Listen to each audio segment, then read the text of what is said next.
Canadians don't need a credit card to go to the hospital, but many need one at the pharmacy. That could soon change. We've secured something really important, I'd say really historic for Canadians. The NDP leader confirmed the deal in an interview on CBC's Rosemary Barton Live. Next week, the Liberal government is expected to table legislation that would lay the groundwork for drug coverage for all Canadians, whether they have private insurance or not.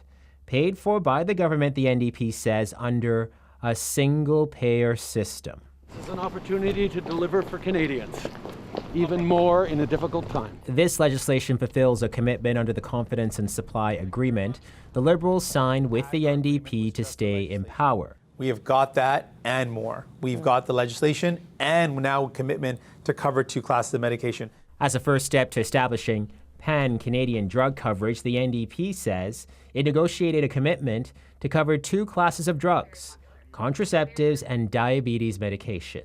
Life-changing news, this family says. They continue to pay thousands every year for diabetes meds. We have health coverage in Canada, but pharmacare is kind of the unfinished business. So it's definitely a huge step in the right direction. Still unclear how far this first step will go and exactly what will be covered. So we want to make sure, again, that we have the ability to choose from the range of contraceptive methods that are available so that we can choose a method that best fits each individual. Conservatives warn with many Canadians on private drug plans, they could lose their lucrative workplace drug coverage. And while implementing single-payer pharmacare could help drive down drug prices, it could cost at least $15 billion to fully implement. Plus, buy-in is needed from premiers since healthcare is a provincial and territorial responsibility. David Thurton, CBC News, Ottawa. Let's bring in our chief political correspondent, Rosemary Barton. And Rosemary, how significant is this? It's a big deal, Ian, for a couple of reasons. First, of course, the supply and confidence agreement between the Liberals and the NDP lives another day, so the government can keep counting on that support.